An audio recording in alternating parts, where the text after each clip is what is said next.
আজকে আমি এই কিছুদিনের মধ্যে ঘটে যাওয়া তিনটে বিষয় নিয়ে আলোচনা করব। প্রথমত, আজকে নিটের এক্সাম ছিল, তো যারা ভালো এক্সাম দিয়েছো তাদেরকে আমার তরফ থেকে শুভেচ্ছা। এবং এই কিছুদিন আগেই ফাইনাল ইয়ারের এমবিবিএস এরও রেজাল্ট আউট হয়েছে, তো যারা পাশ করেছো তাদেরকে আমার তরফ থেকে অনেক অনেক শুভেচ্ছা। আমার মনে হয় যে ফাইনাল ইয়ারের রেজাল্ট আউটের আনন্দ একদিকে এবং পৃথিবীর বাকি সব আনন্দ আরেকদিকে।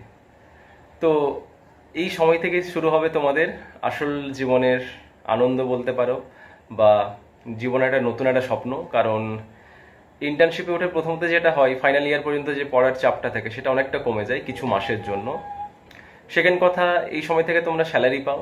এবং তৃতীয়ত যেটা হয় সেটা হচ্ছে এই সময় থেকে তোমরা একজন নিজেকে ডাক্তার হিসেবে ফিল করো বা মনে হয়, কারণ এই সময় থেকে তোমাদের রোগী দেখা শুরু হয়। এবং আরেকটা বিষয় নিয়ে যেটা বলবো, তাহলে তার সিনিয়র যে ব্যাচ যাদের ইন্টার্নশিপ শেষ হয়ে গেল, ওকে, তাদেরও কনভোকেশন হয়ে গেছে এবং তাদের হাউস টপশিপ শুরু হবে। তো আজকের বিষয়টা মেনলি হাউস টপশিপ নিয়ে আলোচনা করব। তো এই হাউস টপশিপ এর সিট কতগুলো সেটা নিয়ে আলোচনা করি।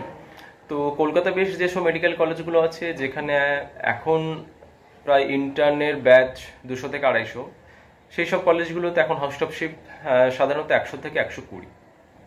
ওকে, তার মানে 250 ব্যাচের মধ্যে সবাই কিন্তু হাউস টপশিপ পাবে না, এটা তো বোঝাই যাচ্ছে। এবং এই 250 ব্যাচ যে স্টুডেন্টগুলো রয়েছে সেটা যদি আমরা একটু অ্যানালাইসিস করি, 250 জন কিন্তু হাউস টপশিপ করতেও চায় না। সেখানে 20 থেকে 30 জন স্টুডেন্ট এরকম থাকে যে তারা হাউস টপশিপ করেই না।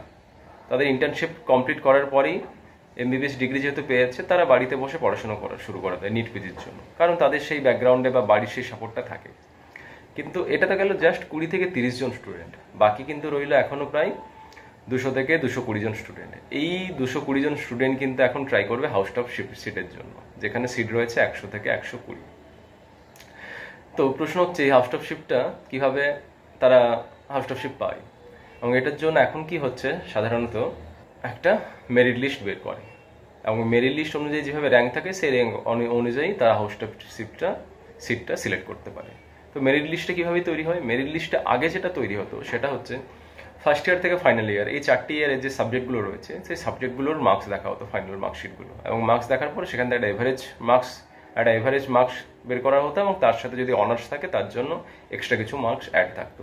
রিসেন্টলি কয়েকটা কলেজে দেখলাম যে ফার্স্ট ইয়ার সেকেন্ড ইয়ারের মার্কসগুলো কিন্তু বাদ দিয়ে দিয়েছে, অনলি পার্ট 1 ফাইনাল ইয়ারের মার্কস, এবং তার সাথে কি হয়েছে, অনার্সের মার্কসটা অ্যাড হয়েছে। এবং কোনো কলেজে কিন্তু ইন্টারভিউর জন্যও কিন্তু এক্সট্রা 15 মার্কস কিন্তু রেখেছে ইন্টারভিউর জন্য। ওকে, এবং এইভাবে কি হচ্ছে, মেরিট লিস্ট তৈরি হবে এবং মেরিট লিস্ট অনুযায়ী এরপরে যার র্যাঙ্ক আগে থাকে সে তার হাতে অপশন থাকে সিলেক্ট করার সে কোন বিষয়ে হাউস টপশিপ করবে। এখন প্রশ্ন হচ্ছে, যারা টপ র্যাঙ্কার হয় প্রথম দিকে, যাদের মেরিট লিস্টে নাম থাকে, তারা কোন সাবজেক্টটা সিলেক্ট করে? তারা কি যে সাবজেক্টে তারা স্পেশালিস্ট হতে চায় সেটা সিলেক্ট করে? না, সেটা কিন্তু করে না। ধরে নিলাম কেউ পেডিয়াট্রিক মেডিসিন নিয়ে এমডি করতে চাইছে, পোস্ট গ্রাজুয়েশন করতে চাইছে, এবং তার র্যাঙ্ক যদি ভালো দিকে থাকলো, তার হয়তো অপশন থাকে হাউস টপশিপ করার পেডিয়াট্রিক মেডিসিনে, কিন্তু সে করে না। কারণ হাউস টপশিপ কিন্তু এখন কাজ শেখার জন্য কেউ করে না। হাউস টপশিপ এখন সবাই টার্গেট একটাই থাকে, হাউস টপশিপ করছি মানে একটা স্যালারি পাবো, ভালো একটা স্যালারি পাবো, অ্যারাউন্ড 50,000, যেখানে এমন একটা সাবজেক্ট হাউস টপশিপ করে যেখানে কম ডিউটি করতে হয়।